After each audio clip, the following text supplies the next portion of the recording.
Uyda ba'zi narsalar kam qolibdi. Bozorlik qilib berasizmi? Mana shu odatingiz zo'r ekan. Tugaganda emas, kam qolganda aytishingiz.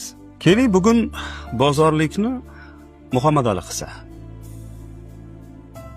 Qanday bo'larkin? Zo'r bo'ladi. Nima kerakligini aytasiz. Birga chiqsam bo'ladimi? Yo'q.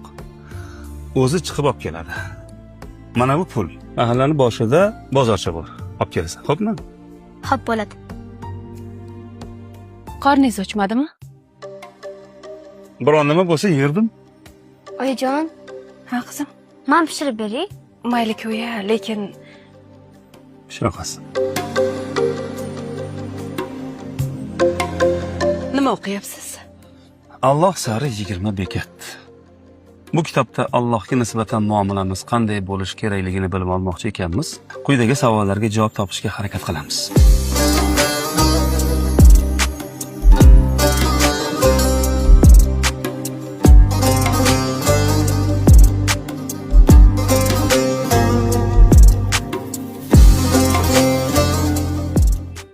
Assalomu alaykum. Mana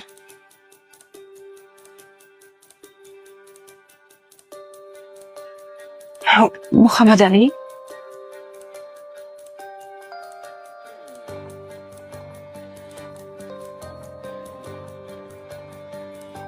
Tuxumma butuni yo'qmidi? bor. Qoyil Muhammad Ali. Rosa sersuyak go'sht olib kelibsan. O'zi bugun bir maza qilib sho'rva ichgimsiz kelganda. Non ham rosa sho'rvaga qo'shib yeydigan bo'pti-a? Puling yetdimi ish qilib? Ha, ortib ham qoldi. Mana. Barakalla. Ayasi? Muhammad Ali rosa ham barakali yigit ekan-ku, ha? Keyingi safar men bozorga borganda albatta seni olaman, xo'pmi? Xo'p. Chunki baraka bor ekanda senda. Daram. Ovqat tayyor. Voy, Shahrizoda. Dadasi, qarang. Zo'r pishiribdi.